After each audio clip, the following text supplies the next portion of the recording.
बहुत ही सुंदर दर्शन कराया प्रभु ने। सभी भक्तों को धन्यवाद कीर्तन में भाग लेने के लिए। अभी हम लोग मंगलाचरण करते हैं। ओम अज्ञान तिमिरांधस्य ज्ञानांजन शलाकया चक्षुरुन्मीलितं येन तस्मै श्री गुरुवे नमः।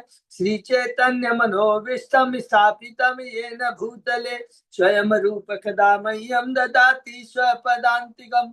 वंदेहम श्री गुरु श्री युद्ध पद कमलम श्री गुरु वैष्णवांच श्री रूपम साग्र जातम सहगण रघुनाथम पितम तम सजीवम स्वादेतम सावधूतम परिजम सहितम कृष्ण चैतन्य देवम श्री राधा कृष्ण पादान सहगण ललिता श्री विशाखा विदांत च नम ओम विष्णु पादाय कृष्ण प्रेष्ठाय भूतले श्रीमते भक्ति वेदांत स्वामी इति नामने। नमस्ते सारस्वती देवे गौरवाणी प्रचारिणे निर्विशेष शून्यवादी पाश्चात्य देश तारिणे वांछा कल्पतरुभ्यश्च कृपा सिन्धुभ्येव च पतितानां पावनेभ्यो वैष्णवेभ्यो नमो नमः। नमो महावदान्याय कृष्ण प्रेम प्रदायते कृष्णाय कृष्ण चैतन्य नामने गौरत्पिषे नमः। हे कृष्ण करुणा सिंधु दीन बंधु जगतपते गोपेश गोपिका कांत राधा कांत नमस्तुते। तप्त कांचन गौरांगी राधे बिंदाबनेश्वरी विश्वानुसुते देवी प्रणमामि हरिप्रिये। नीलांचल निवासाय नित्याय परमात्मने बलभद्र सुभद्रायां जगन्नाथाय ते नमः। जय श्री कृष्ण चैतन्य प्रभु नित्यानंद श्री अद्वैत गदाधर श्रीवासादि गौर भक्तबिंद मुखम करोति वाचालम पंगु लंघे गिरिम यत्कृपातमहं वन्दे श्री गुरुं दीनतारिणं परमानंद माधवम श्री चैतन्येश्वरम। हरे कृष्ण कृष्ण कृष्ण हरे हरे हरे राम राम राम हरे हरे। श्री श्री मंगलाचरण की जय। शिला प्रभुपाद की जय। हरे कृष्ण। आज के इस भागवतम चर्चा में सभी भक्तों का हार्दिक स्वागत है। सभी भक्तों के चरणों में मेरा सादर दंडवत प्रणाम है। राधा माधव राधा गोविंद परम वैष्णव गुरु एवं परम आचार्य की असीम कृपा से हम सब भक्त लोग मिल करके श्रीमद् भागवतम के ऊपर कई दिनों से चर्चा कर पा रहे हैं। कैंटो 10 के 12वें अध्याय में है अगासुर का बाद। उसके पहले अभी तक हमने जो चर्चा की है कैंटो 10 का संक्षेप में दोहराते हैं। पहला अध्याय शुरू होता है परीक्षित महाराज का प्रश्न सुखदेव गोस्वामी जी कि मुझे आप कृष्ण की दिव्य लीलाओं कार्यकलापों के बारे में बताइए। ऑलरेडी आपने सूर्यवंश चंद्रवंश के बारे में कैंटो 9 में बहुत डिटेल में बता दिया है। उसके उत्तर में परीक्षित महाराज सुखदेव गोस्वामी जी बताते हैं कि किस प्रकार देवता लोग जब पृथ्वी भगवान ब्रह्मा जी के पास जाते हैं तो ब्रह्मा जी शिव और सब देवताओं को लेकर क्षीर सागर जाते हैं क्षीरोदय विष्णु में। तब वहां पर भगवान कहते हैं। तो देखिए याद रखें जब भगवान आते हैं तो देखिए उसके पीछे क्या उद्देश्य होता है, क्या बैकग्राउंड होता है। तब भगवान कहते हैं कि मैं अपनी शक्ति अवतार के साथ मैं अवश्य अवतार दूंगा। ये बैकग्राउंड। उसके बाद में लीला शुरू होती है कि किस प्रकार वसुदेव देवकी का जब ब्याह हो जाता है, कंस किस प्रकार जब उसको आकाशवाणी से सुनाई देता है कि उसी की बहन देवकी का 8वां पुत्र उसका वध करेगा, उसको मारने के लिए तैयार हो जाता है। इसी तरह वसुदेव उसे समझाते हैं कि देखो तुम्हारी बहन तो तुम्हारा वध नहीं करेगी, इसका 8वां संतान तुम्हारा वध करेगी, हम एक एक करके सारी संतानें तुम्हें दे देंगे। इस प्रकार उसने बड़ी निर्दयता पूर्वक देवकी वसुदेव की 6 संतानों की निर्मम हत्या कर दी।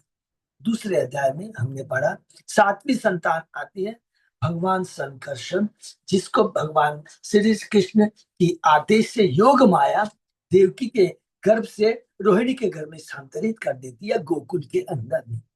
और उसके बाद में हमने पढ़ा 8वीं जो संतान है स्वयं भगवान श्री कृष्ण प्रकट होते हैं वसुदेव देवकी के हृदय में मन में। और देवकी और वसुदेव का रूप बड़ा दिव्य हो जाता है, चमकने लगता है। कंस भी घबरा सोचने लगता है अरे आज तक तो कभी 6 संतान में हुई, कभी हमने ऐसा नहीं देखा। और उसके बाद में हमने पढ़ा किस प्रकार देवताओं की स्तुति गर्भ स्तुति करते हैं। और तीसरे अध्याय में भगवान श्री कृष्ण का जन्म है।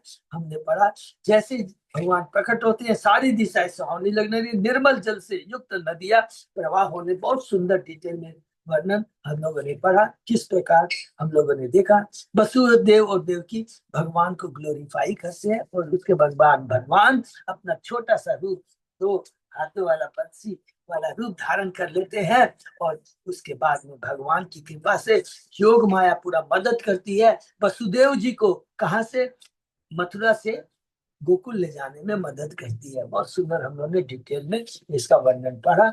और उसके बाद में हमने पढ़ा अध्याय 4 के अंदर में राजा कंस के अत्याचार की, जब किस प्रकार कंस, तो मालूम पड़ता है कि देवकी ने 8वीं संतान को जन्म दिया, तो बड़ी क्रूरता से उस कन्या रहती है, कन्या को उठाता है, पत्थर पर मारता है, लेकिन हाथ से छूट करके आकाश में चली जाती है और आकाशवाणी कहती कि अरे मूर्ख, तुम्हारा मारने वाला ऑलरेडी जन्म ले चुका है।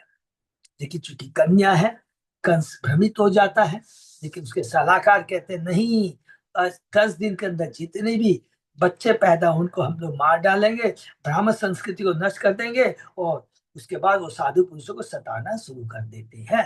5वें अध्याय में हमने पढ़ा किस प्रकार भगवान श्री कृष्ण का नंद महाराज नंदोत्सव बनाते हैं और वहां के गोकुल के ग्वाला को, लोगों को वस्त्र आभूषण तथा गाय दान में देते हैं। और उसके बाद में वो कहाँ चले जाते हैं, मथुरा चले जाते हैं, वसुदेव से मिलते हैं। वसुदेव उन्हें सलाह देते हैं कि अब आपने टैक्स तो कंस को दे दिया, अब तुरंत वापस लौट जाए।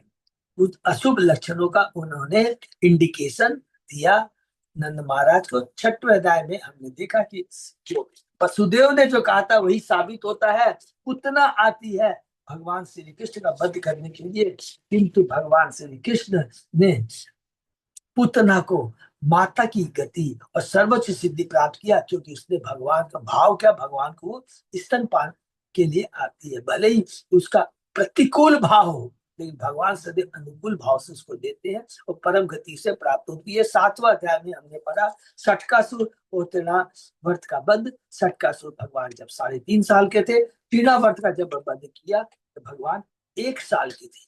8वें अध्याय में हमने पढ़ा कि किस प्रकार भगवान श्री कृष्ण और बलराम का गर्ग मुनि के द्वारा नामकरण होता है। और उसके बाद में हमने पढ़ा भगवान थोड़ा थोड़ा बड़े होते हैं, 1 साल से थोड़ा बड़े हो जाते हैं, 2-2.5 साल, जो भी समझे 3 साल के होते हैं, 2 साल के हो जाते हैं, रेंगने नहीं लगते हैं, अब चलने लगते हैं, घरों में जा करके गोपियों के चोरी करते हैं, कभी के बच्चों को छुटकी मार देते हैं।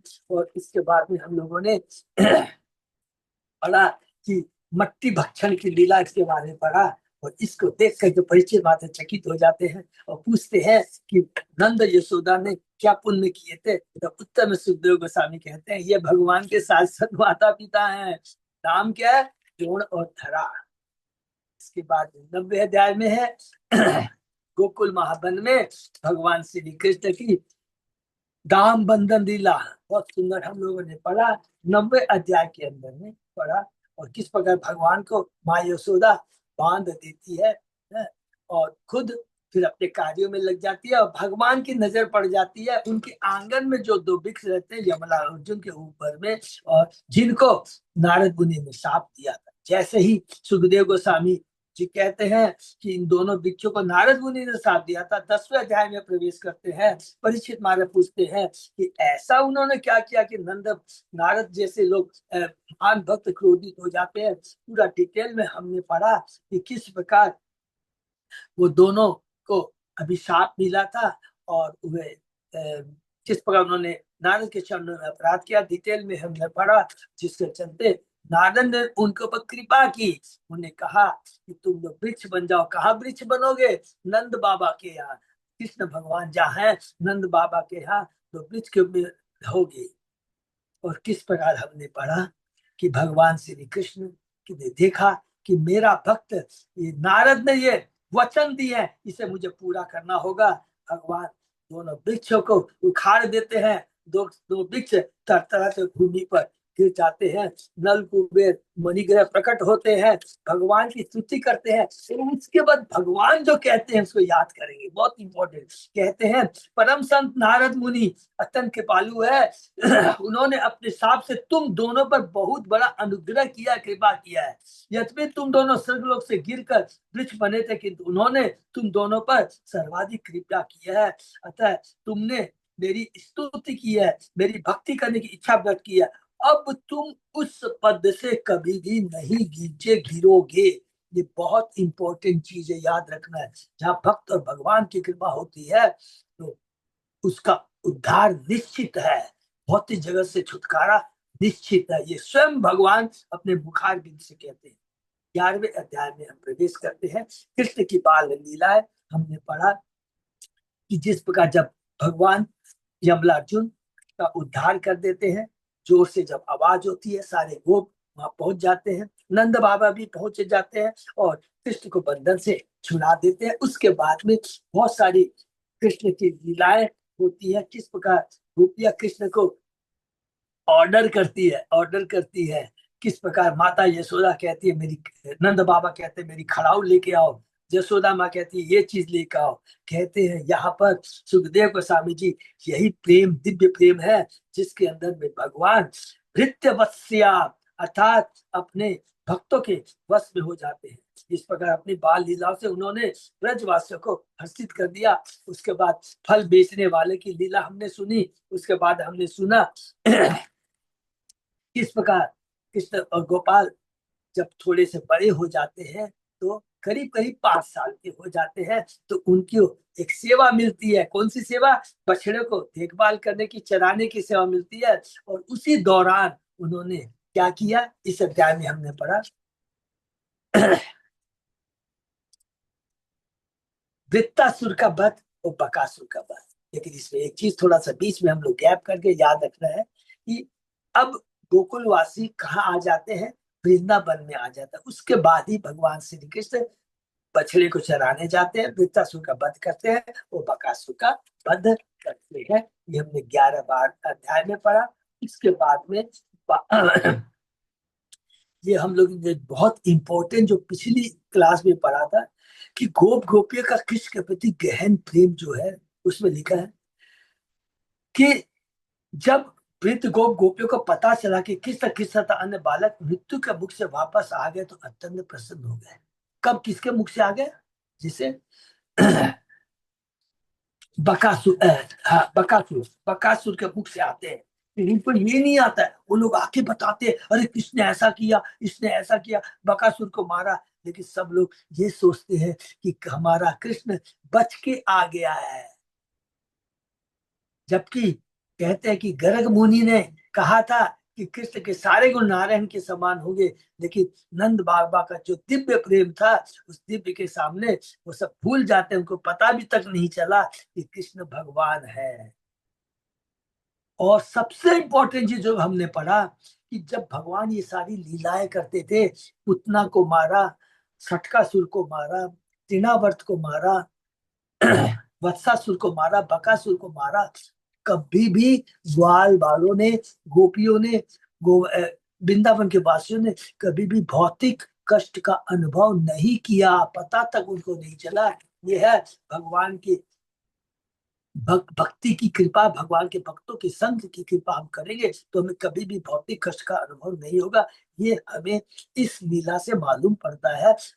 गो वृंदावन में जो गोप थे, गोपियां थी, नंद बाबा, उनको देखते हैं कि किस प्रकार कष्ट आते हैं, उनको ध्यान ही नहीं रहता है, बल्कि कृष्ण की इतने कार्यों को देखकर दिव्य आनंद का अनुभव करते हैं। अध्याय 12 में हमने पढ़ा जब कृष्ण 5 वर्ष के हो जाते हैं, बछड़े चराने जाते हैं, तो एक दिन उनकी इच्छा होती है कि आज मैं पिकनिक बनाऊंगा। हरि बोल। गोष्ठी, जिसको हिंदी में बोलते हैं गोष्ठी, पिकनिक बनाऊंगा। पिकनिक करने के लिए सारे गाल वालों को साथ लेकर, बछड़े लेकर जंगल में चले जाते हैं।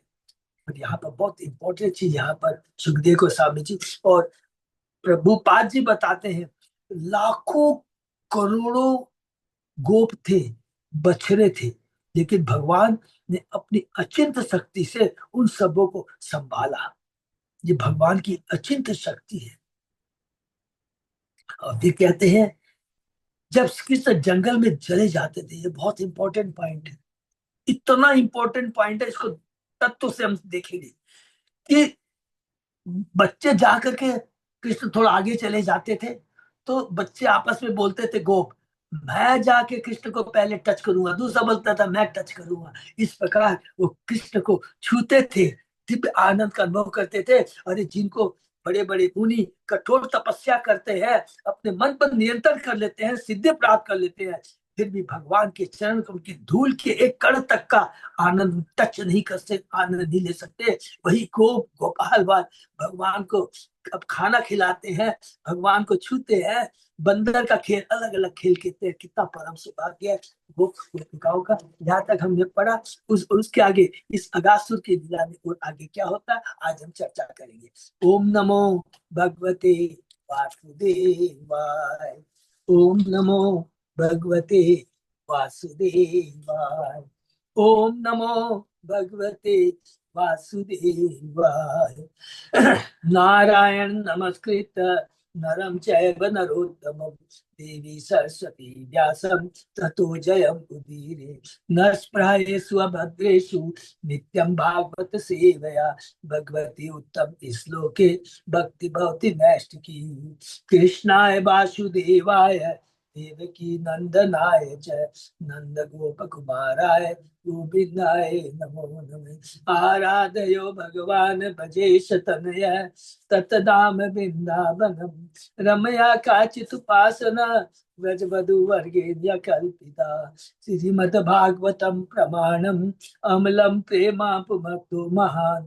श्री चैतन्य महाप्रभो मतमिदं तत् आदरो न पर। हरे कृष्ण कृष्ण कृष्ण हरे हरे, हरे राम राम राम हरे हरे। कैंटो 10 अध्याय 12 श्लोक नंबर 12। बहुत बहुत धन्यवाद। अच्युत दास हम लोग शुरू करते हैं। यत पाद पांसु बहुजम कृच्छिते जित आत्म भी योगी भी अपि अलभ्य। स एव यत् दृक् विषय स्वयं स्थित किम वर्णयेत दिष्टम अतो ब्रजो कशाम। भले योगी अनेक जन्मों तक यम नियम आसन तथा प्राणायाम द्वारा, जिनमें से कोई भी सरलता से नहीं किया जा सकता, कठोर से कठोर तपस्या करे, फिर भी समय आने पर जब इन योगियों को मन पर नियंत्रण करने की सिद्धि प्राप्त हो जाती है, तो भी वे भगवान के चरण कमलों की धूल के एक कण तक का आस्वादन नहीं कर पाते। तो भला ब्रज ब्रज भूमि वृंदावन के निवासियों के महाभाग्य के विषय में क्या कहा गया, जिनके साथ साथ साक्षात भगवान रहे और जिन्होंने उनका प्रत्यक्ष दर्शन किया, उनके संग का आनंद लिया, उनके संग में उन्होंने क्रीड़ा की। हरि बोल। हम वृंदावन वासियों के महाभाग्य का केवल अनुमान लगा सकते हैं। प्रभुपाद जी कहते हैं यह वर्णन कर पाना असंभव है कि किस अनेकानेक जन्मों के पुण्य कर्मों के परिणाम स्वरूप वे इतने भाग्यशाली बन चुके, करोड़ों करोड़ों जन्मों के बाद। अथागनामा अव्यपतत् महाशूर तेषां सुकृदन्न वीक्षणाक्षमः नित्यं यतन्त निज जीवित इप्सु भुवि पितामृते पितामृते अपि अमरे प्रतीक्षते। ये राजा परीक्षित, तत्पश्चात वहां पर एक विशाल असुर प्रकट हुआ जिसका नाम अघासुर था, और देवता तक जिसकी मृत्यु की प्रतीक्षा कर रहे थे। यद्यपि देवता प्रतिदिन अमृतपात करते थे, फिर भी वे इस महान असुर से डरते थे और उसकी मृत्यु की प्रतीक्षा में थे। अरे बोल, अमृत पान करते थे, अमर होने के लिए वो अमृत पान करते थे, फिर भी घबराते थे। देखिए जो, या बहुत सुंदर चीज लिखा, घबराते थे, लेकिन भगवान के जो परम भक्त ग्वाल बाल है वो कभी भी नहीं घबराते थे। ये है भगवान के प्रति अत्यंत तीव्र समर्पण गोप गोपियों का, वृंदावन वासियों का, ब्रज वासियों का। यह असुर जंगल में ग्वाल बालों द्वारा मनाए जा रहे दिव्य आनंद को सहन नहीं कर सका। यह प्रश्न किया जा सकता है कि इस असुर द्वारा कृष्ण लीलाओं में विघ्न कैसे पहुंचाया जा सकता है। श्री विश्वनाथ चक्रवर्ती ठाकुर इस प्रश्न का उत्तर यह कहते हुए देते हैं कि यद्यपि ग्वाल बालों द्वारा मनाया जा रहा दिव्य आनंद रोका नहीं जा सकता था, किंतु यदि उन्हें रोका न जाता तो वे अपना कलेवा न खा पाते। हरि बोल। अतः उनके कलेवा के समय योग माया की व्यवस्था अनुसार वह अगासुर प्रकट हुआ, जिससे वे थोड़ी देर के लिए अपनी क्रीड़ाएं छोड़कर कलेवा खा सके। हरि बोल। आनंद तो परिवर्तन से आता है। ग्वाल बाल लगातार खेलते रहते, फिर रुक जाते और तब दूसरी प्रकार से आनंद मनाते। इससे प्रतिदिन एक से असुर आता और उनकी क्रीड़ाओं में बाधा डालता, तब असुर मारा जाता और बच्चे फिर से अपनी दिव्य लीलाओं में लग जाते थे। हरि बोल। ये देखिए विश्वनाथ चक्रवर्ती कितने बड़े आचार्य हैं, कितनी उन्होंने सुंदर टिप्पणी की है। दृष्ट्वा अबरकान कृष्ण मुखार अघासुर कंस अनुशिष्ट शबकिबक अनुज अयम तुम्हें सोदर दास कृत तयो द्वयो मम एनम स बलम हरि हनिष्यसि हनिष्य।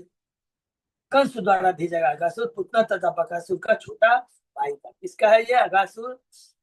बकासुर और पुतना का छोटा भाई था, अर्थात अकासुर बकासुर और पुतना सब भाई बहन है। तब जब आया उसने देखा कि किस सारे ग्वाल बालों का मुखिया, तो उसने सोचा इस कृष्ण ने मेरी बहन पुतना तथा मेरे भाई बकासुर का वध किया, अतः इन दोनों को तुष्ट करने के लिए मैं इस कृष्ण को उसके सहायक अन्य ग्वाल बालों समेत मार डालूंगा।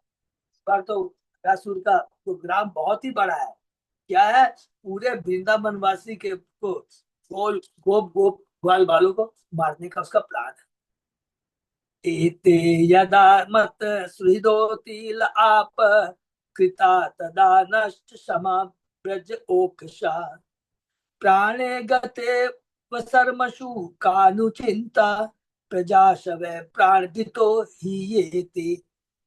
अगासुर ने सोचा यदि मैं किस कृष्ण तथा उनके संगियों को अपने भाई तथा बहन की दिवंगत आत्माओं के लिए तिल तथा जल की अंतिम भेंट बना सकूं, तो ब्रज भूमि के सारे वासी जिनके लिए ये बालक प्राणों के तुल्य है स्वयं मर जाएंगे।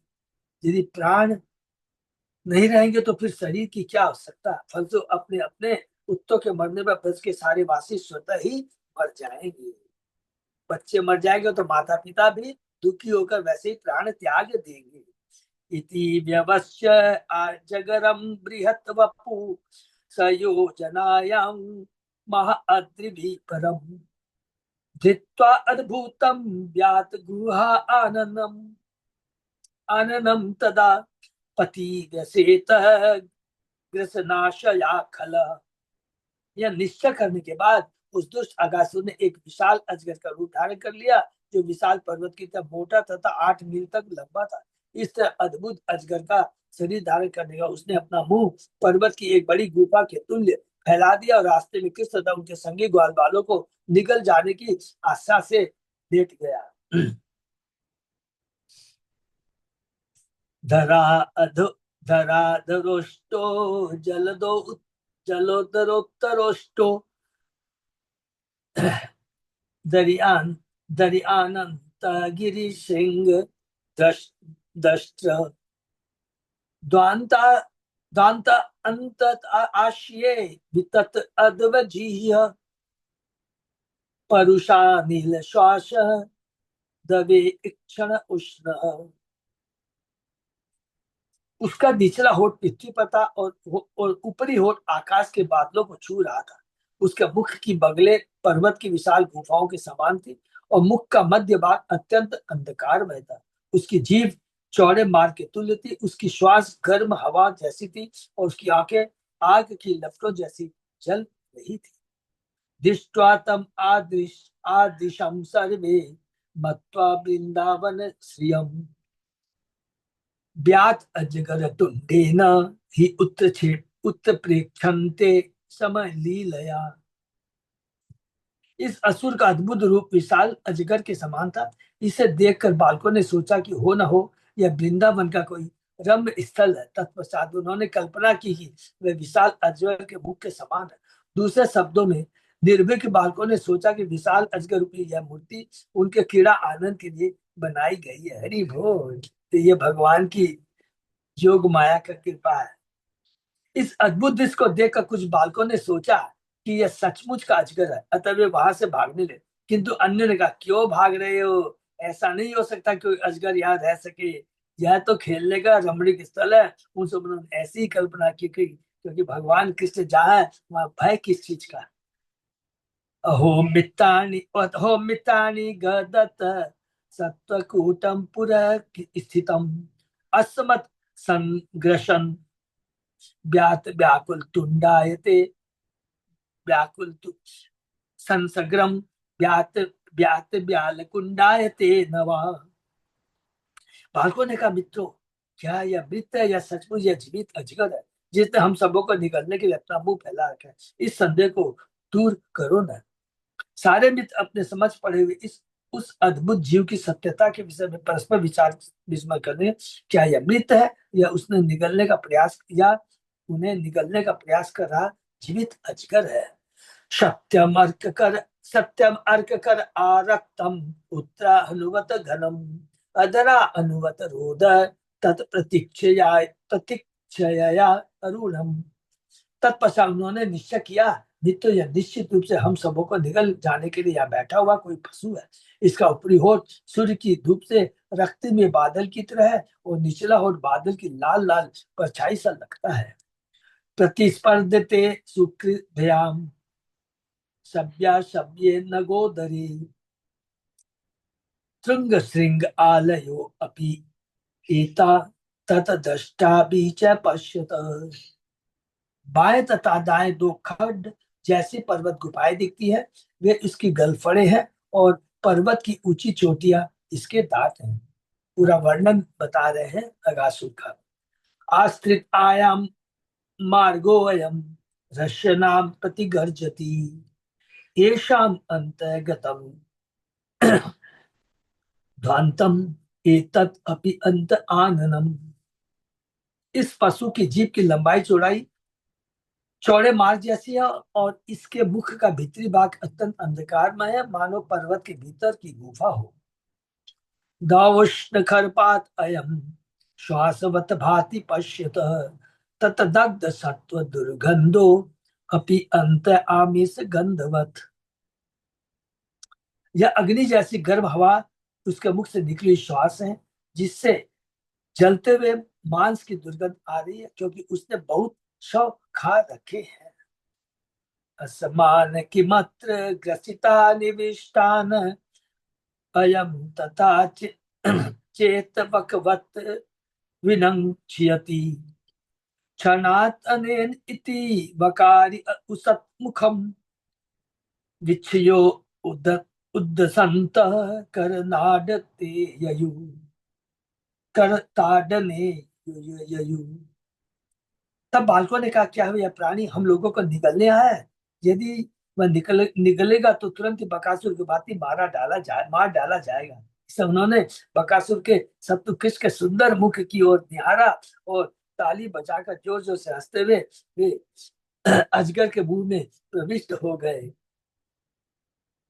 तो बकासुर का भी तो यही हाल था ना, कृष्ण को निगल गया था, बलराम सब घबरा जाते हैं, लेकिन वो इतनी कृष्ण ने अपनी अग्नि प्रबल तेज की बकासुर कृष्ण को उगल देता है और फिर उसके बाद भगवान बकासुर के दोनों इसको, क्योंकि बगुला की चोंच की तरह था ना, वो चोंच को दोनों ऊपर नीचे करके उसे मार डालते हैं। तो वही याद करते हैं और भगवान की कृपा योग माया शक्ति है उनमें, भूल जाते हैं भय को और वो प्रवेश कर जाते हैं।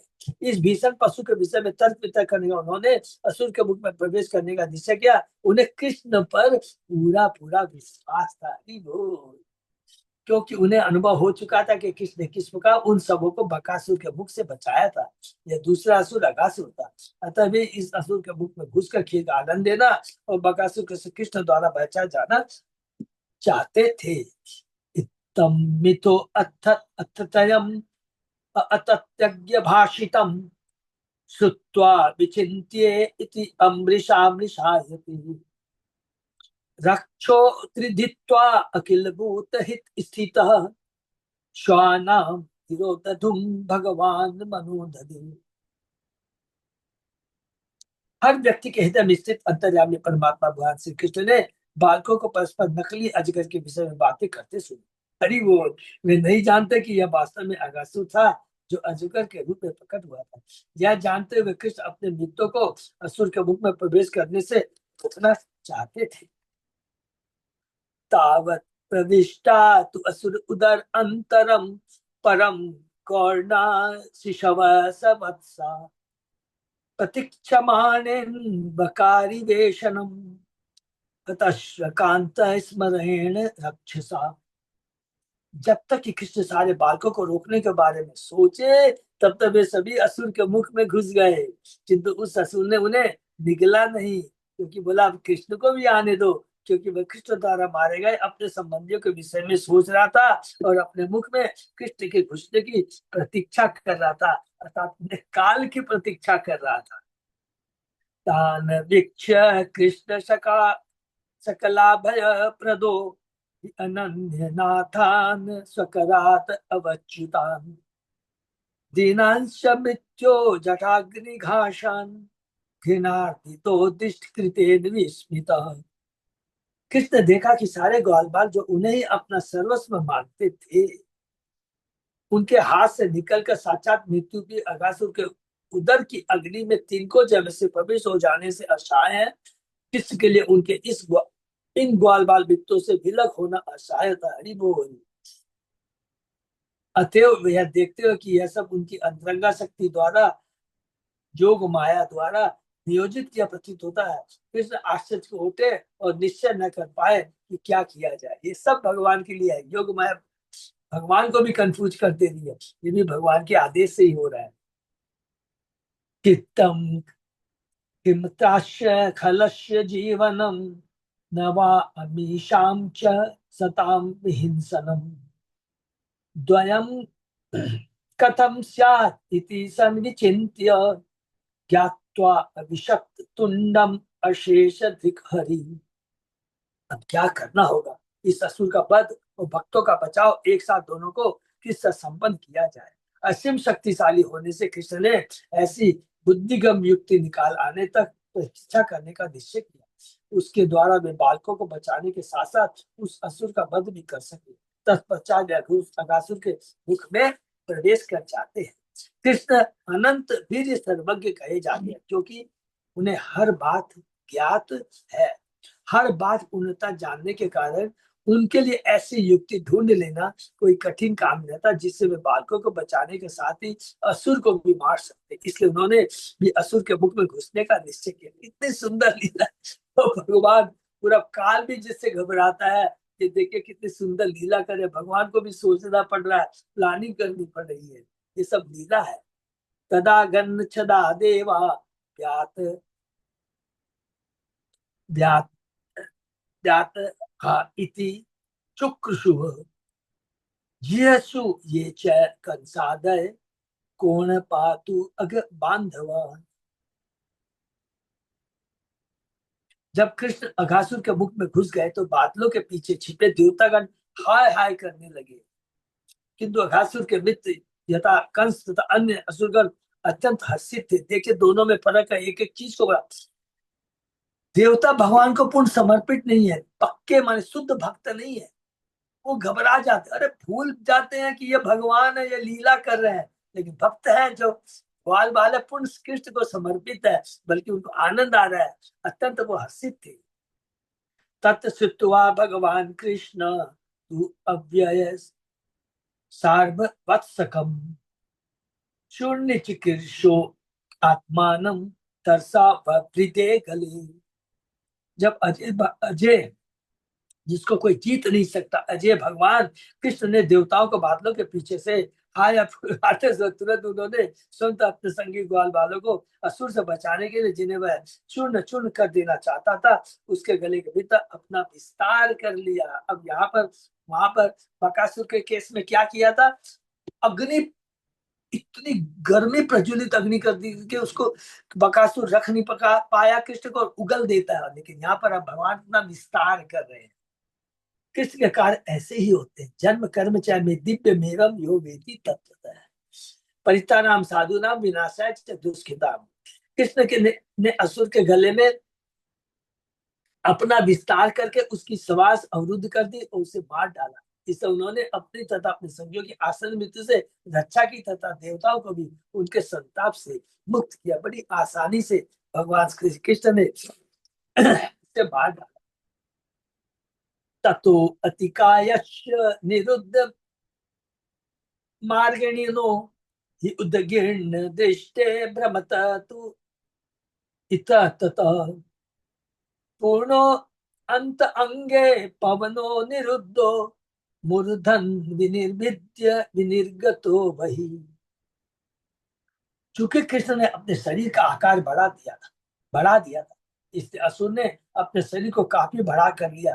फिर भी उसकी श्वास रुक गई, उसका दम घुट गया और उसकी आंखें इधर उधर भटकने लगी तथा बाहर निकल आई, किंतु असुर के प्राण किसी भी छेद से निकल नहीं पा रहे थे तथा अंत में उसके सिर के ऊपरी छेद से बाहर फूट पड़े और वो मर गया। तेनेव सर्वेषु बहिर्गतेषु प्राणेषु वत्सान् सुहृद परितान् दृष्ट्या शवयो उत्थाप्य तत् अन्वित पुनः वक्रतात मुकुंद भगवान विगिर्ययो। जब उस असुर के सिर के ऊपरी छेद से सारी प्राण वायु निकल गई तो कृष्ण ने मृत बछड़ों तथा ग्वाल बालों पर अपनी दृष्टि फेर कर उन्हें फिर से जीवित कर दिया। हरि बोल। तब मुकुंद जो किसी को भी मुक्ति दे सकते हैं अपने मित्रों तथा बछड़ों समेत उस असुर के मुख से बाहर आ गए। ये अगासुर लीला। विनाहि भोग उत्थितम अद्भुतम महत् ज्योतिषमधामना ज्वलयत् दिशो दश प्रतीक्षे अवस्थितम् ईश निर्गमम् विवेश तस्मिन् मिषताम दिवोकशाम। उस विराट अजगर के शरीर से सारी दिशाओं को प्रकाशित करता हुआ एक प्रकाशमान तेज निकला और आकाश में अकेले तब तक रुका रहा जब तक कृष्ण उत्सव के मुख से बाहर नहीं आ गए। तत्पश्चात सारे देवताओं ने इस तेज को कृष्ण के शरीर में प्रवेश करते देखा। उनसी जो सायुज्य मुक्ति, तो जो भगवान ने जिसके शरीर को टच कर दिया सारे पाप नष्ट हो जाते हैं, पवित्र हो जाता है और भगवान उसे मुक्ति प्रदान कर देते हैं। लेकिन सायुज्य मुक्ति याद रखेंगे, जब तक भगवान की भक्ति नहीं करेंगे तब तक वैकुंठ गोलोक वृंदावन नहीं मिल सकता है। इसलिए मुक्ति कोई बड़ी चीज नहीं है। ऐसा प्रतीत होता कि अगासुर नामक सर्प को कृष्ण के शरीर में प्रवेश करने उसकी संगति प्राप्त होने से मुक्ति मिली।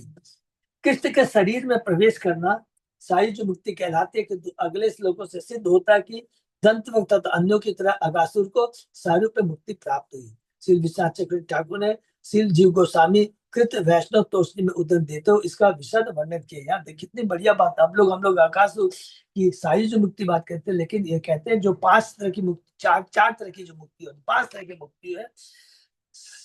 सालोक्य, साष्टी, सामीप्य,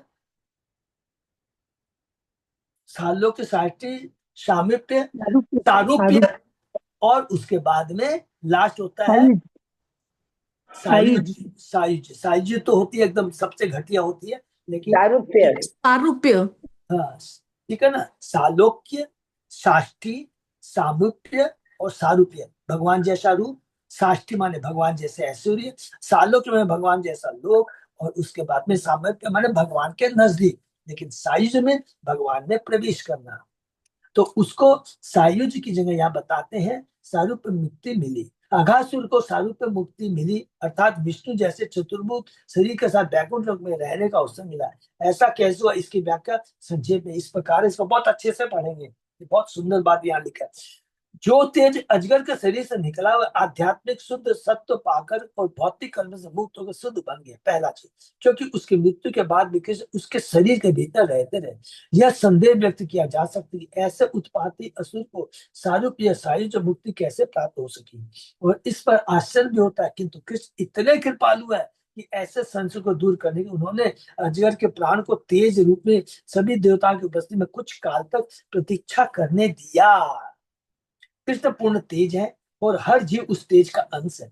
जैसा कि यहाँ सिद्ध है, हर जीव का अपना अपना तेज होता है। असुर का तेज कुछ काल तक उसके शरीर के बाहर रहता रहा और वह पूर्ण तेज अर्थात परम ज्योति से मिल नहीं पाया।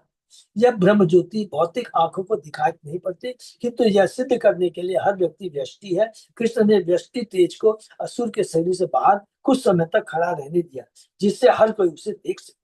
तब कृष्ण ने यह सिद्ध किया कि जो भी उनके द्वारा मारा जाता है, नंबर 1, उसे मुक्ति तो मिलती है, चाहे वह सायुज्य हो, सारूप्य हो, सामीप्य हो या अन्य।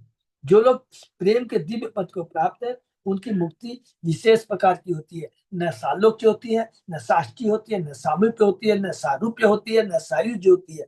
उनकी मुक्ति मुक्ति नहीं क्या कहलाती है, हमने पहले भी पढ़ा था, विमुक्ति कहलाती है, अर्थात उनको भगवान के धाम की प्राप्ति होती है। इस तरह विमुक्ति होती है। इससे सर्वप्रथम कृष्ण के शरीर में प्रविष्ट हुआ और तब ब्रह्म ज्योति से मिल गया। देखिए, इससे सर्वप्रथम कृष्ण के शरीर में प्रविष्ट हुआ और तब ब्रह्म ज्योति में मिल गया। यह विलय सहज मुक्ति कहलाती। किंतु बाद के श्लोकों में हम देखते हैं कि अघासुर को सारे पर मुक्ति मिली। श्लोक 38 में बतलाया गया है कि अघासुर को विष्णु जैसा शरीर प्राप्त हुआ, और अगले श्लोक में स्पष्ट तौर पर यह भी बताया गया कि उसे नारायण जैसा पूरी आध्यात्मिक शरीर प्राप्त हुआ। अतएव भागवत में 2-3 स्थानों पर इसकी पुष्टि हुई है कि अघासुर को सारूप्य मुक्ति मिली। पुनः यह किया जा सकता है कि वह ब्रह्म ज्योति में कैसे मिल गया। इसका उत्तर यह है कि जय तथा विजय को 3 जन्मों के बाद पुनः सारूप्य मुक्ति मिली, और अघासुर को भी भगवान के सानिध्य के ऐसी ही मुक्ति मिली।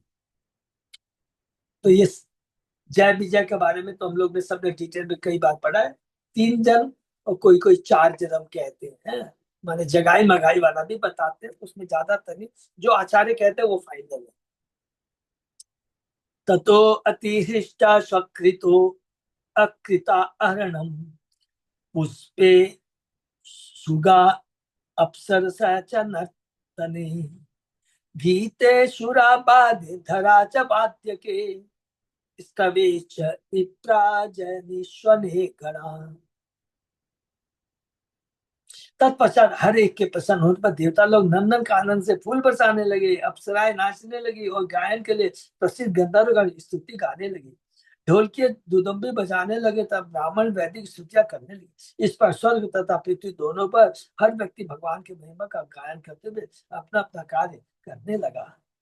हर एक का विशेष कार्य होता है। शास्त्रों ने निरूपित किया कि हर व्यक्ति अपनी अपनी योग्यताओं के साथ भगवान के महिमा का गायन करे। यदि आप गायक है तो अच्छी तरह गा कर करके भगवान का गुणगान करें। यदि आप संतिज्ञ हैं तो वाद्य यंत्रों द्वारा गुणगान। बहुत सुंदर श्लोक, सबको समझ में आ रहा है। जो कुछ भी है, जिससे हमारे में जो भी योग्यताएं हैं, उसका उपयोग भगवान की सेवा में करना है। सुंदर गायक है भगवान का भजेगा, नर्तक है तो सुंदर नृत्य करना भगवान के सामने। तो जो कुछ भी है वो भगवान की सेवा में लगाना चाहिए। यदि आप संदिग्ध है तो वाद्य यंत्रों द्वारा उसका गुणगान करें। स्वनित्यता धर्म से सिद्धि हरि तोषणम। तो जो भी काम करे भगवान की तुष्टि के लिए होना चाहिए।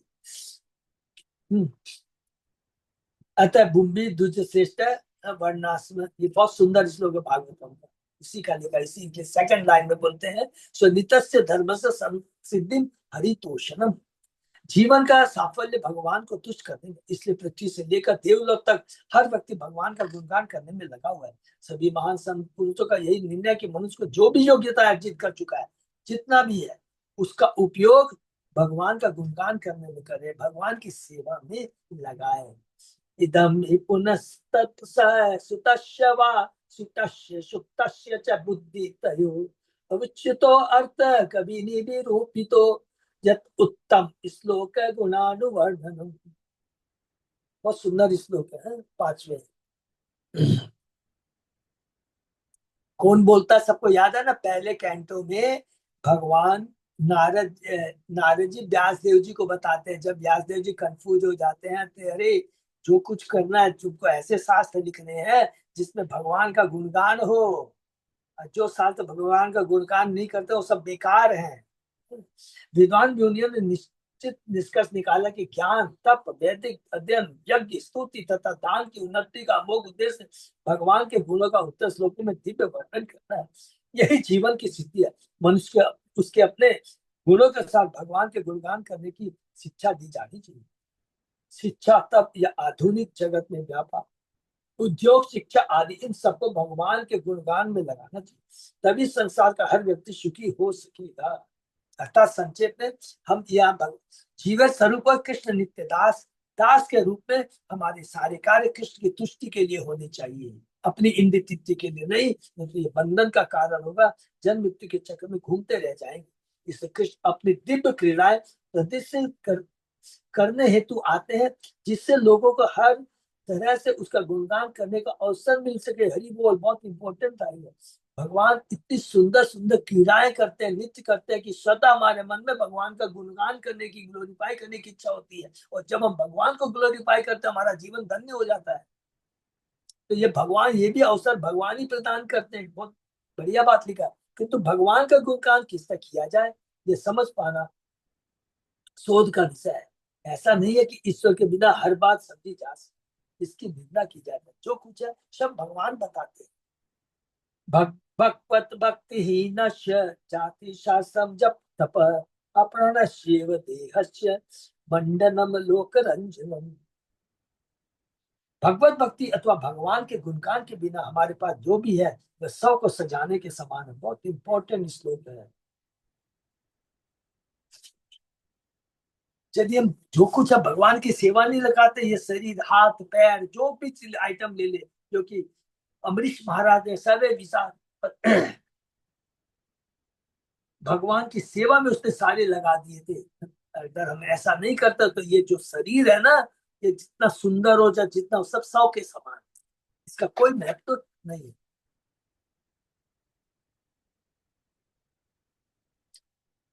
तत् अद्भुत स्त्रोत सुवाद्य गीतिका जयाधिनेक उत्सव मंगलम शनान श्रुत्वा सधामनो अन्ति अज आगतो अचिरात दृष्ट्वा मही ईशस्य जगाम विस्मयम। जब भगवान ब्रह्मा ने अपने लोक के निकट ही ऐसा अद्भुत उत्सव होते देखा। अब यहाँ पर देखे टर्निंग पॉइंट है, बहुत ध्यान से देखेंगे। ब्रह्मा भी चकरा जाते हैं, अरे ये कृष्ण है कि बालक है, चकरा जाते हैं, क्या कर रहा है, अगासुर को मारा है, कभी झूठा खा रहा है अपने भक्तों का, तो चकरा जाते हैं। जब भगवान ब्रह्मा ने अपने लोक के निकट ही ऐसा अद्भुत उत्सव होते देखा, जिनके साथ साथ संगीत गीत तथा जय जयकार हो रहा था, तो वे तुरंत उस उत्सव को देखने चले आए। कृष्ण का ऐसा गुणगान देखकर वे अत्यंत विस्मित थे। अंति का अर्थ निकट, जिससे सूचित होता कि उच्च लोकों में भी, ब्रह्म लोक के निकट महरलोक, जनलोक, तपलोक आदि में भी कृष्ण के गुणगान का उत्सव चल रहा था। हरि बोल। सबको समझ में आ गया ना? पृथ्वी लोक है, महरलोक, स्वर्गलोक, पृथ्वीलोक, भूलोक, स्वर्गलोक, महरलोक, जनलोक, तपलोक, और उसके बाद में ब्रह्मलोक। राजना जगरम राजना जगरम चर्म शुष्कम वृंदावने अद्भुतम ब्रजो ओक्षाम बहुतिथम बभुव आक्रीड गह्यरम। हे राजा परीक्षित, जब अगासुर का अजगर के आकार का शरीर सूख कर विशाल चमड़ा बन गया, तो वह यह बिना वासियों के देखते जाने के लिए अद्भुत स्थान बन गया, और ऐसा बहुत समय तक बना रहा। एतत् कौमारम कौमारजम कर्म हरे आत्म अहि मोक्षणम मृत्यो ओ गंडकी बाला दृष्टो उचु विस्मिता व्रजे।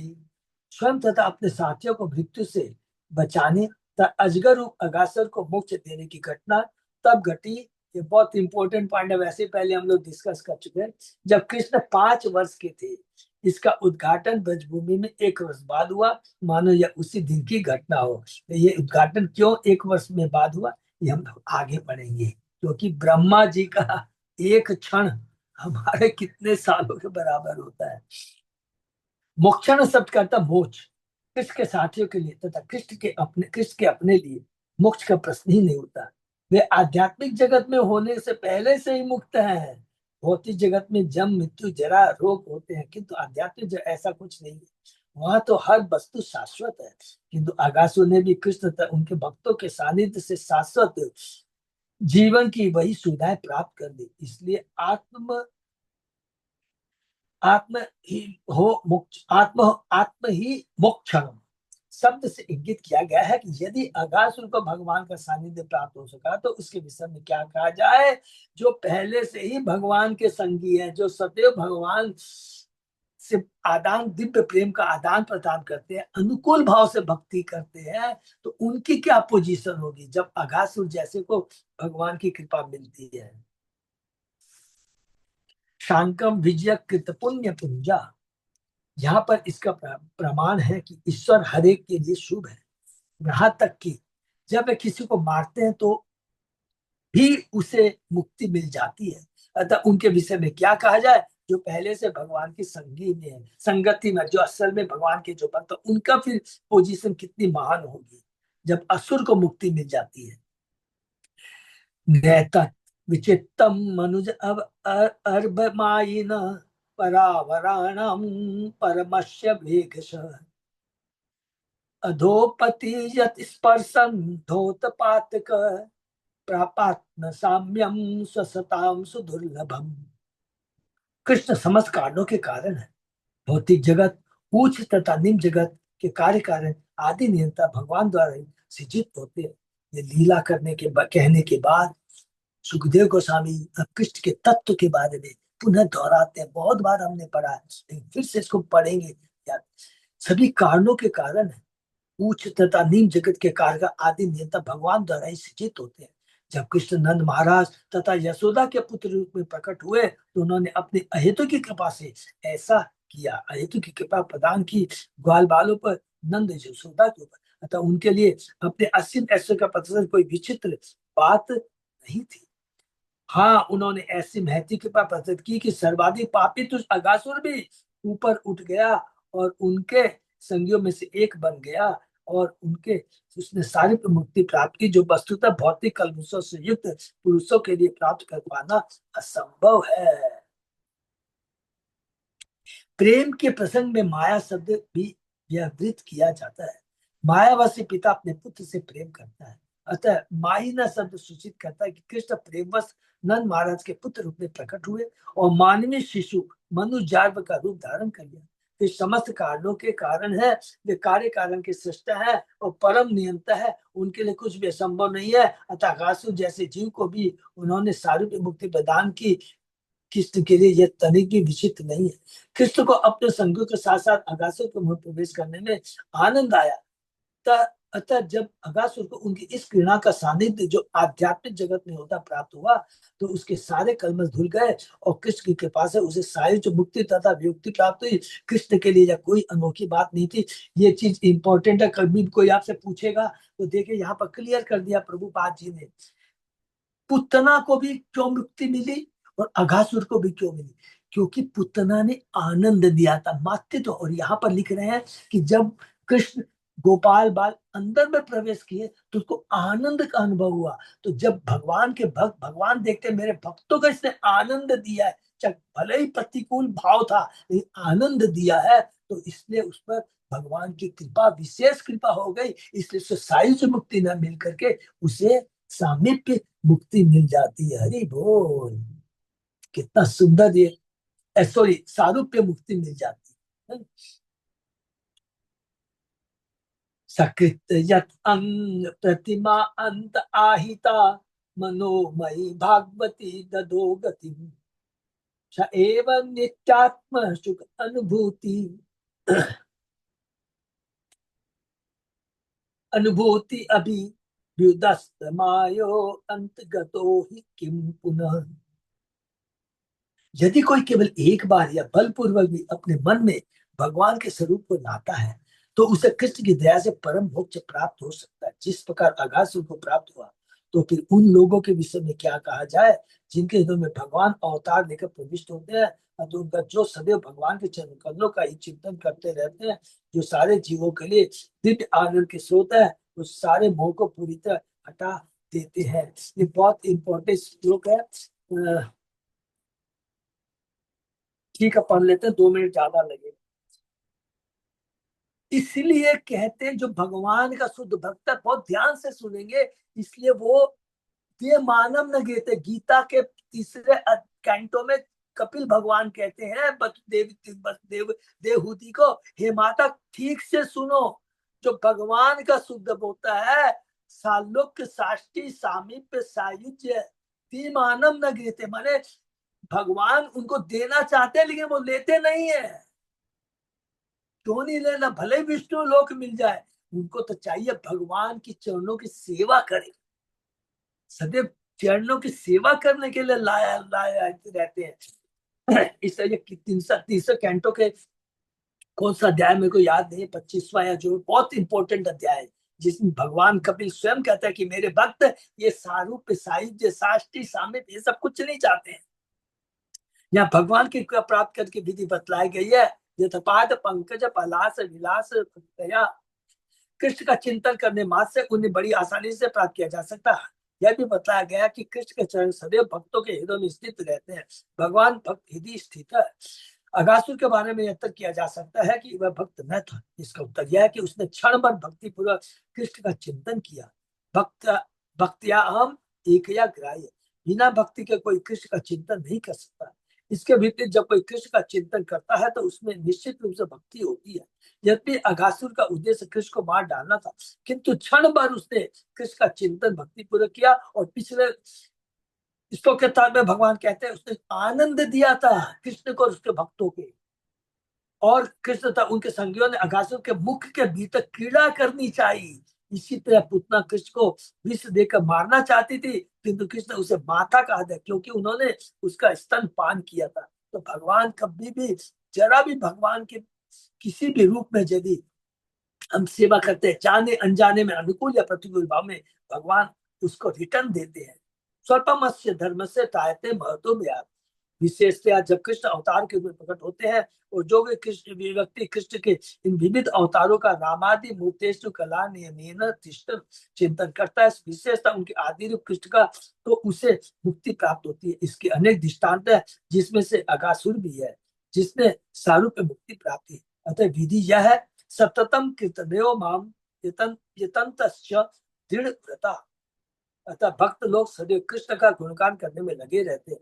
अद्वैत अच्युत अनादि अनंत रूपम, जब हम कृष्ण का उल्लेख करते हैं तो हम उनके सारे अवतारों यथा कृष्ण गोविंद नारायण विष्णु चैतन्य कृष्ण बलराम तथा श्याम सुंदर का उल्लेख करते हैं। बहुत सुंदर श्लोक है ब्रह्म संहिता का। जो सदैव कृष्ण का चिंतन करता है उसे विमुक्ति, जो भगवान के निजी संगी के तौर पर विशेष मुक्ति होती है, विशेष मुक्ति अर्थात विमुक्ति होती है, प्राप्त होनी चाहिए। भले ही वह वृंदावन में न हो, कम से कम बैकुंठ लोक में तो हो। यह सारूप्य मुक्ति कहलाती है। हरे कृष्णा। तो 3 हम लोग ने पढ़ा कि जो भगवान के संसर्ग में आ जाता है, चाहे किसी भी रूप में आता है, उसका कल्याण निश्चित है। अब हमारे ऊपर प्रश्न उठेगा, तो क्या हम लोग के जो शुद्ध भक्त होता है, हमारी भक्ति है, हमारा भाव क्या रहना चाहिए?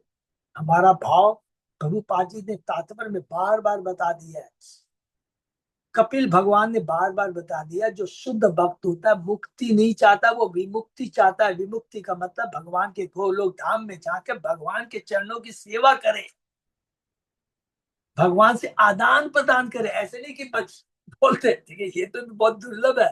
बैकुंठ लोक में भी सालों के सारूप्य साष्टी, ये भी मुक्ति आसान नहीं है। लेकिन जो शुद्ध भक्त होता है वो चाहता है कि भगवान की सेवा का मौका मिले। वो उसको नहीं चाहिए कि मुझे चतुर्भुज में मैं विष्णु के रूप में रहना ही, वो तो खाली भगवान के चरणों में अपने को समर्पित कर करके उनके चरणों की सेवा का आनंद लूटना चाहता है। यही आज बताया गया, बहुत इंपॉर्टेंट चीज है। पूरा हमने अगासुर लीला पढ़ा है, लेकिन क्या है, जो भगवान का भक्त होता है वो मैं ये 5 तरह की मुक्ति नहीं चाहता। 5 में तो देखिए सायुज्य बहुत ही, प्रबोधानंद सरस्वती ने क्या कहा, सायुज्य मुक्ति को क्या कहा, नरक के समान है। स्वर्ग में जाने की इच्छा क्यों, क्या है, माया जाल का है। और भगवान कपिल कहते हैं कि जो भगवान के शुद्ध भक्त है, अरे ठीक है चलिए, सायुज्य मुक्ति तो नरक है, नरक के समान है, लेकिन सालोक्य साष्टी सारूप्य और सामीप्य ये भी भक्त नहीं चाहते हैं, शुद्ध भक्त। ये बड़ा तत्व है। तो हम लोगों को भी क्या चाहना चाहिए, ये भगवान मुझे सदैव तुम्हारे चरणों की सेवा करने का अवसर प्राप्त करता रहूं। हरे कृष्णा। और ये चीज तभी संभव है जब हम प्रैक्टिस करेंगे। प्रैक्टिस कौन सी? शुद्ध भक्तों का संग करेंगे, गुरु की सेवा कीजिए, शुद्ध भक्तों की सेवा कीजिए, तो सतत ही हमें भगवान की सेवा अर्थात गोलोक मिलना ही मिलना है। इसलिए गुरु का बहुत बड़ा महत्व है। शुद्ध भक्ति शुद्ध भक्त के संग में रहकर ही की जा सकती है, अन्यथा कोई भी उदाहरण आप बता दीजिए। ध्रुव महाराज को देख लीजिए, प्रहलाद महाराज को देख लीजिए, किसी को भी देख लीजिए, वृत्तासुर को भी देख लीजिए, किसी को भी, चित्रकेतु को देख लीजिए, नारद मुनि का, अंगिरा मुनि का उनको संग मिला, किसको? चित्रकेतु। अभिशाप भी मिला पार्वती से, वृत्तासुर बना, लेकिन भगवान ने छोड़ा नहीं, क्योंकि इसने नारद का, अंगिरा का संग किया, हमने पढ़ा है, और भगवान ने उसको अपने धाम बुला दिया। जो शुद्ध भक्त का, अभी हम लोग पढ़ के गए हैं, नल कुबेर नदी गुरु का, सब भगवान क्या कहते हैं कि तुमको नारद का कृपा प्राप्त हुआ, अभिशाप नहीं बोले, अभिशाप पाने का सुअवसर लाभ मिला है, और मैं तुम्हें वरदान देता हूं कि अब तुम इस पद से नीचे नहीं गिरोगे। इसलिए ये बहुत इंपॉर्टेंट चीज है, हमें याद रखना, शुद्ध भक्तों का संग बहुत जरूरी है, अदरवाइज भगवान की शुद्ध भक्ति नहीं मिलेगी। हरे कृष्णा। किसी का कोई प्रश्न है? हरे कृष्णा प्रभु जी। ये जो अगासुर को क्या फिर विमुक्त लिख रहे हैं कि अगासुर को ना सारूपी मुक्ति और विमुक्ति भी मिली, क्या दोनों मिली उसको क्या? नहीं नहीं नहीं नहीं, सारू पे मुक्ति मिली माता जी, सारू। यहाँ लिख रहा है विमुक्ति प्राप्त हुई। हाँ, नहीं नहीं नहीं, माने हाँ, तो स्पेशल भगवान श्री मुक्ति, कृष्ण की कृपा से उसे सारूपी मुक्ति तथा विमुक्ति प्राप्त हुई। माने यहाँ समझ गया है, लेकिन वो विमुक्ति, देखिए दो चीज होता है, उसको यहाँ पर विमुक्ति इसलिए बोला गया है, उसको तो मिलना चाहिए सायुज्य, लेकिन उसको सारूप्य मिल गया है।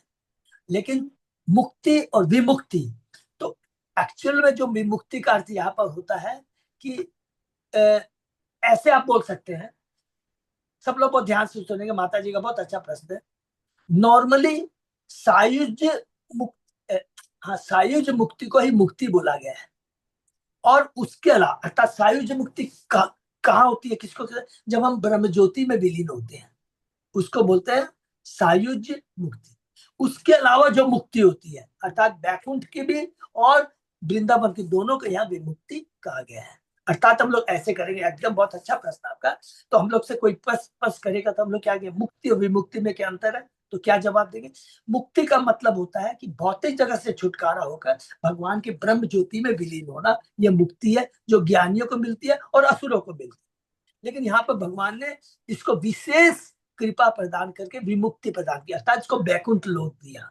और जो भगवान का जो शुद्ध भक्त होता है, वो ये बैकुंठ लोक में भी नहीं जाना चाहता है, वो कहाँ जाना चाहता है? भगवान के चरणों में रहना चाहता है, रहना चाहता है। तो भगवान के तीन चरणों चीज हो गया, एक होता है ब्रह्म ज्योति में मिलना, एक हो गया बैकुंठ लोक में जाना, और एक मतलब भगवान के गोलोक धाम में जाना, जहाँ सेवा का मौका मिलता है। क्लियर है ना? तो यहाँ पर भी चूंकि वो बैकुंठ लोक में गया, इसलिए विमुक्ति बोला गया, अर्थात बैकुंठ लोक और गोलोक धाम को विमुक्ति, लेकर ब्रह्म ज्योति में जो विलीन होता है उसको मुक्ति बोलते हैं। ठीक है, क्लियर हो गया माता जी? हाँ, हरे कृष्ण, हरे एकदम कृष्ण, क्लियर। बहुत सुंदर। लेकिन भक्त बैकुंठ लोक में नहीं जाना चाहता, उस तरह की भी विमुक्ति नहीं चाहता, इसको और ऐड करते परम विमुक्ति, अर्थात गोलोक धाम जाना चाहता है, और वही हमारा भाव होना चाहिए। ठीक है, और प्रभुपाद जी की यही शिक्षा है, इसलिए हमेशा याद रखेंगे, सेवा भाव बहुत जरूरी है, जो कि प्रभुपाद जी ने हम लोग को जो मौका दे दिया, विश्वास कीजिए, आप सोचिए थोड़ा सा कि इतने गुरु आचार्य नहीं देते, इतने मंदिर नहीं देते, इतने मंदिर में हम लोग को विग्रह स्थापित किया, इतनी सुंदर सेवा दिया है, अलग अलग फेस्टिवल आते हैं, अलग अलग फूलों की सेवा, कुकिंग की सेवा, अलग अलग सेवा देते हैं, अलग फेस्टिवल, कोई कहीं भी आपने सुना है इतना सुंदर मौका? ये प्रभुपाद जी की कृपा है, हमें इसका पूरा पूरा लाभ उठाना है। इसलिए इसके लिए एकमात्र, बार बार मैं कह रहा हूँ, फिर याद आ जाता है, गुरु से दीक्षा लेना बहुत जरूरी है, बहुत जरूरी, नहीं तो ये जीवन अधूरा रह जाएगा। हरे कृष्णा। और किसी का कोई प्रश्न? हरे कृष्ण। अच्युत अजय दास को कुछ हरे कृष्णा, दंडवत प्रणाम प्रभु जी। धन्यवाद, प्रणाम माता जी। तो कल एक चीज थोड़ा सा मैंने किया था, बार बार थोड़ा वो, जिनको समय मिले, थोड़ा टाइम बड़ा ओड है, सबको याद है ना, 19 और 20 को हिज होलीनेस भक्ति पुरुषोत्तम स्वामी महाराज चैतन्य बहुत जबरदस्त बोलते हैं, उनका तो माने कोई कंपैरिजन ही नहीं है, जो कि बहुत अच्छा बोलते हैं। वो जगन्नाथ की लीला, चैतन्य महाप्रभु के ऊपर लीला, बहुत स्पेशल कंट्रोल है उनका, बहुत सुपर बोलते हैं। बट राधापति बंसीधारी प्रभु ने अपने वहां के भक्तों की सुविधा के अनुसार सुबह शाम रखा, जैसे भागवतम रखा था। मैंने बोला भी यार टाइम बहुत ऑड है, लेकिन जिनको भी समय मिले तो मेरे को बता सकते हैं, अच्युत अजयदास प्रभु को बता सकते हैं, तो हम लोग वो अरेंजमेंट कर देंगे। क्या नाम है, कार्ड का अरेंजमेंट कर देंगे। डोनेशन 500 रुपया है, तो आजकल में ही बता देंगे। कल भी उनका फोन आया था। शनिवार और रविवार 2 दिन है, ठीक है ना। तो प्रभु जी बंगला में होगा ना? नहीं नहीं, हिंदी में, हिंदी में होगा। हिंदी में होगा, हिंदी में होगा। हावड़ा में कर रहे हैं तो वहां तो 90% हिंदी भाषी है ना, हिंदी में होगा तो थोड़ा बता देंगे, ठीक है। हरे कृष्णा। और बाकी लॉन्ग टूर का सबको मालूम है, 20 तारीख तक है। जो रियल में जाना चाहते हैं तो कृपा करके थोड़ा सा 50% डोनेशन देने का कष्ट करेंगे, ठीक है ना। हाँ, कोई प्लीज कैंसिलेशन में मत जाइएगा, नहीं तो बड़ी प्रॉब्लम आ जाएगी ना। अगर बाईसन में जिसकी जेन्युइन प्रॉब्लम है तो अभी हम लोग को बता सकते हैं, ठीक है। लेकिन बाद में कैंसिल करने का प्लीज ये काम मत कीजिएगा कोई भी, ठीक है। हरे कृष्णा। हरे कृष्ण। श्री तो भक्ति बहुत बहुत धन्यवाद आपको। Okay, thank you. रात का सेशन ये विराम करते हैं, तो इसको साथ में